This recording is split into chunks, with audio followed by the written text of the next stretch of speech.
Hello, and thank you. Thank you for being here. How was England formed? I have no idea. I mean, I'm an American. That's my excuse. I'm just a stupid American. I could continue to use that as my excuse, go my whole life without knowing how England was formed. But today, I'm ending that. 10 million views. Knowledgeia. Go check out Knowledgeia. 10 million views. Holy. In only 1 year. That's quite a, that's impressive stat. Good job, Knowledgeia. Go check out their channel. But today, I'm going to find out. Hopefully. Let's go. The existence of England is Good narrator. Nice microphone, too. one that is often taken for granted and looked at far too scarcely. This may be due to the overshadowing history of the development of Great Britain and the United Kingdom. But nonetheless, in order for these unions to be formed, England had to already exist, and it actually has since 927 AD. Damn. So how We're talking triple digits. was England created? Who claimed the land before the English, and how did it become the nation that we know today? As the Roman Empire began to fade from the British Isles, the area of modern-day England started to see a wave of migration from Anglo-Saxon Germanic tribes. This is an exciting video. Like, this hype music, wow. According to some historians, after the Romans left, the native Britons came under attack from the nearby Picts and Scots, and subsequently welcomed some of these Anglo-Saxons in hopes that they... He did say down here in a comment, for those wondering, that apparently, you know, when he said Scots pointing to Ireland, it's not a mistake, because the Scots were from Gales from Ireland around the same time that the Picts were from Ireland. I don't know. I'm just saying. I happen to read that comment, so there you go. They would push out the other invaders. The Germanic peoples were successful in expelling both the Scots and Picts, but they then turned on the native Britons and established their own authority by the start of the 7th century. The new Anglo-Saxon rulers then installed the kingdoms of Essex, Kent, Sussex, Mercia, East Anglia, Northumbria, and Wessex on... Man, what happened to the world? The names of these countries, if they are countries, are way cooler than today. the British mainland. America. Oh, no. Mercia. Just a dumb American, okay? Stick with me. There are minimal records of what happened I looked at that. America. That's cool. America. over the next few centuries throughout these kingdoms, but we do know that it wouldn't be long before the Anglo-Saxons would face invaders of their own. Whoa. In 793, a Viking army landed at the Lindisfarne Monastery and raided the sacred building. Their violence... How crazy was, like, old times before you had satellites and stuff? You had no idea these dudes were coming? and disrespect stunned the Anglo-Saxons, who were unprepared for what these Vikings had in store.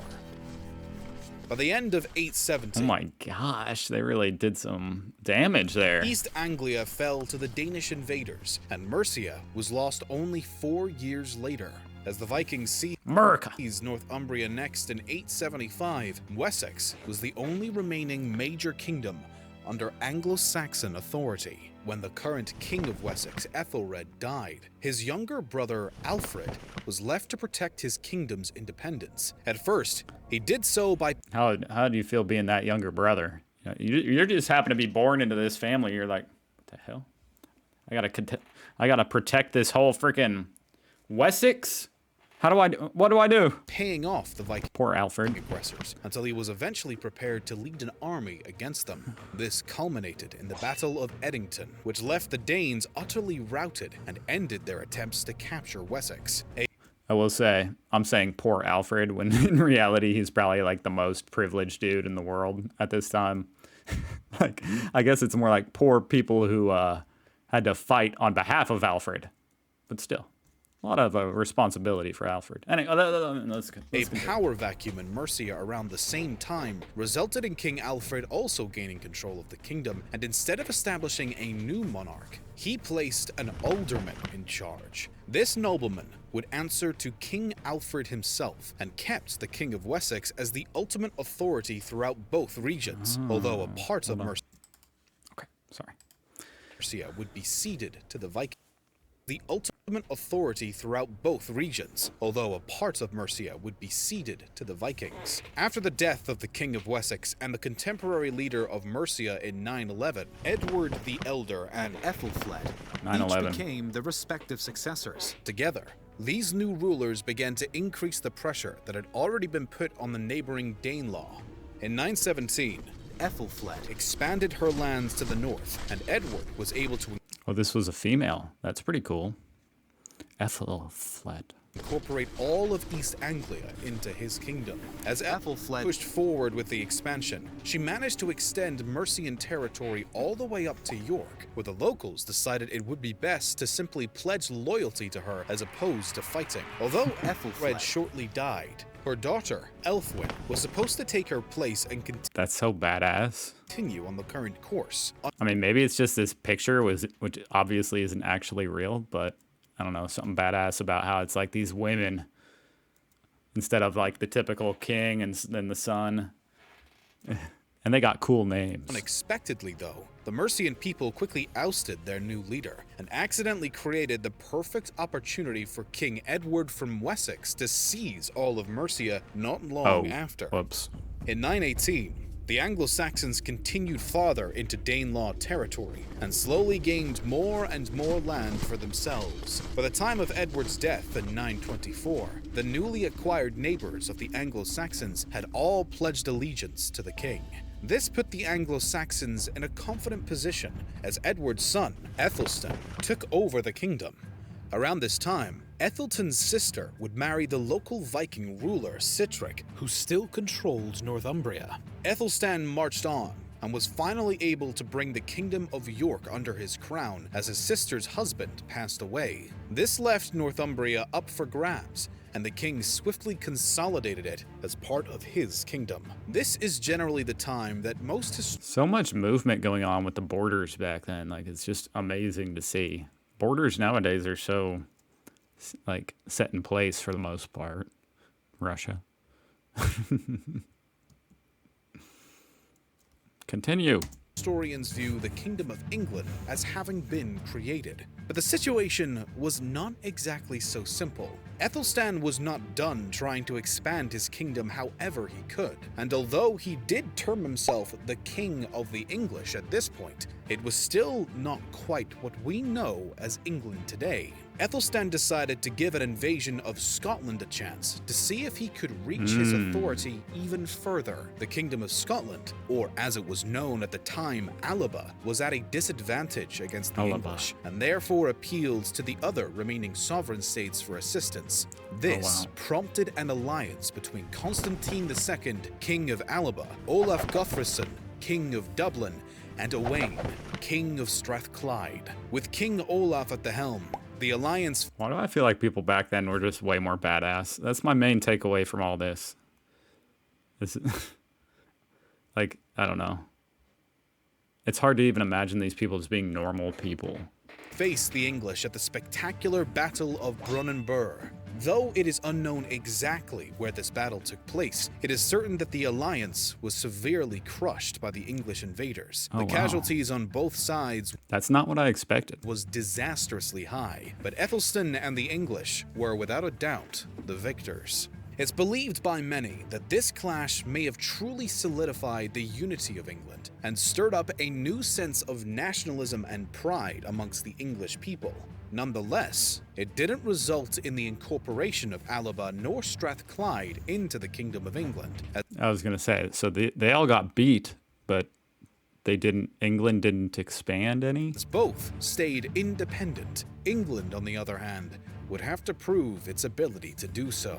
The Vikings, though temporarily defeated, would return to the young kingdom at the end of the 10th century. After Ethelstan's death in 939, the previously defeated King of Dublin, who was a Viking ruler, took immediate advantage of England's temporary instability. Wow. How did that news even travel to him? While King Ethelstan's brother Edmund took over the English realm, King Olaf swooped in to reconquer some of the lands that had once been in Viking hands. York was quickly captured, and a large chunk of what used to be Northumbria and Mercia was also taken, as he strong-armed the English into accepting this annexation. Ironically, when Olaf died in 941 and his cousin, who shared the same name, was transitioning to the throne as his successor, Edmund of England jumped on the chance to pay the Vikings back for the invasion. The following year, the middle chunk of annexed land was retaken by the English, and in only 2 more years, the Vikings were entirely pushed out of Northumbria.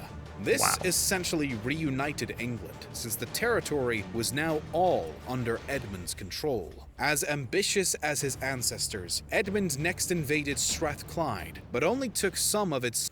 Are there any good people in this whole scenario? That's what I like. It's really hard to even know or understand. Like, everybody's just invading everybody. I guess these people up here, I'm sure they did some dirty stuff. I don't know the history.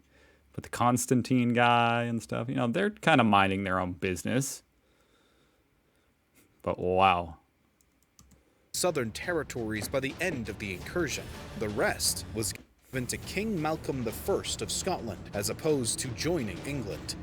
I guess no matter how you cut it, it's not like any of these people were democratically elected or anything. So they're all kind of like overlords by... I don't know. Yeah. Tyranny? I don't know. Once again, appeared as though the Kingdom of England had established some stability. But this was once more short-lived. Edmund was mysteriously murdered in 946, which left his younger brother, Edred, as King of England. The next year, Eric Bloodaxe from Norway attacked. Of course he did, because it's a new freaking person. That's interesting. That's the tactic. Once the current guy dies and the new person who's just like, they're still learning, they're still going through training, someone comes in, stabs them in the back, and sees the recent... His name is Eric Bloodaxe. Bloodaxe. I swear these people are badass.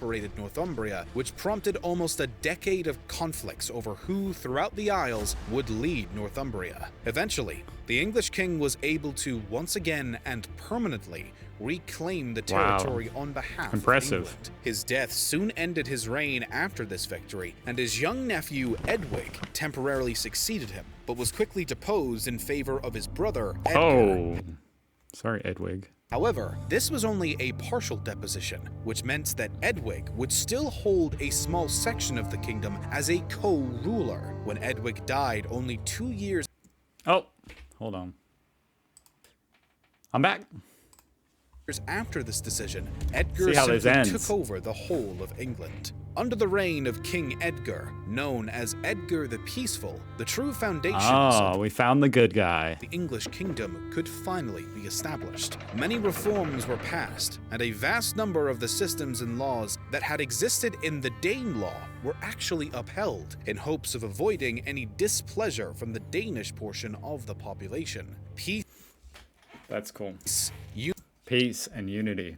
I will say, the thought that comes to my head is that it seems like peace, as opposed to back in these crazy days where everybody was just constantly fighting, there was war all the time. It seems like peace has really been what ushered in the Industrial Revolution and all this technological advancement. Like, we just need some peace for a while.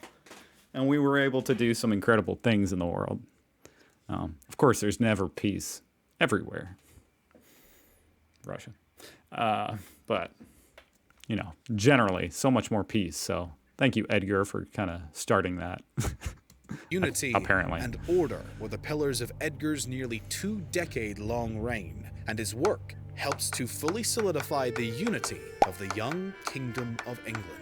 The ultimate foundation of England was a long and shaky process. From the initial immigration of the Anglo-Saxons into the region to the establishment of their first kingdoms, extending into the invasion and rule of the Vikings, it wasn't until the Anglo-Saxons began to seize territory from the Danelaw that an inkling of modern-day England could be seen. After a series of conquering, being conquered, reconquering, and so on, the Anglo-Saxons eventually united the existing kingdoms throughout England. From there, it was merely a matter of establishing solid borders, maintaining their captured territory in order to keep their kingdom physically solid, and eventually, under the rule of Edgar the Peaceful, building the foundational laws and structures of what we know now as the Kingdom or Nation of England. That was a freaking epic video. And to think the whole video took place, it was just this map. Like, I just watched a 10-minute video of just this map with arrows and stuff, and it was so entertaining. Thank you, Knowledgia. Link down below. That was... You deserve the 10 million. You know what? You deserve 10 million more views. I'm liking that. Thank you for watching. Subscribe if you want to. Either way, I hope to see you tomorrow. Goodbye.